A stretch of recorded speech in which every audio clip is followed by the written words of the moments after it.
अस्सलामुअलैकुम सफ़ी न्यूज़ में खुशामदीद। भाई लोग, ये एक छोटी सी शॉर्ट वीडियो है सऊदी अरब में ईद के हवाले से। जो लोग परेशान हैं, टेंशन में है कि सऊदी अरब में ईद है कि नहीं है, तो उन लोगों के लिए वीडियो है। बहरहाल जो समझदार है वो अब तक समझ गए होंगे कि सऊदी अरब में कल ईद नहीं है। टिकटॉक पर पुराना न्यूज़ लोग शेयर कर रहे हैं, जिसकी वजह से वो वायरल है और लोग ये समझ रहे हैं कि कल सऊदी अरब में ईद है।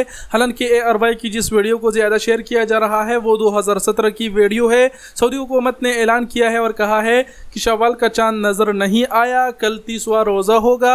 ईद उल फितर जो है वो पीर को मनाया जाएगा। तो जो फेक न्यूज़ है भाई, उस पर जो है ना अपने कान ना धरे। टिकटॉक पर जो न्यूज़ शेयर किया जा रहा है वो पुराना है। इसके अलावा मुझे दोस्तों ने बहुत बड़े व्हाट्सअप किए, इस वजह से मैंने कहा आके एक छोटा सा शॉर्ट वीडियो बना देता हूँ। हो सकता है और लोग भी इस टेंशन में हो कि ये क्या, एक जगह बताया जा रहा है ईद है, दूसरी जगह बताया जा रहा है कि ईद नहीं है, तो ये क्या है। हकीकत ये है कि सऊदी हुकूमत का कहना है कि जो शवाल का चांद है वो नज़र नहीं आया। कल सऊदी अरब में 30वां रोज़ा होगा और अल्हम्दुलिल्लाह इस साल जो रोज़े हैं वो मुकम्मल रखे जाएंगे। तो जो टिकटॉक पर पुराना न्यूज़ देखकर समझ रहे थे कि कल सऊदी अरब में ईद है, तो ईद नहीं है। इस हवाले से सऊदी हुकूमत ऐलान कर चुके हैं।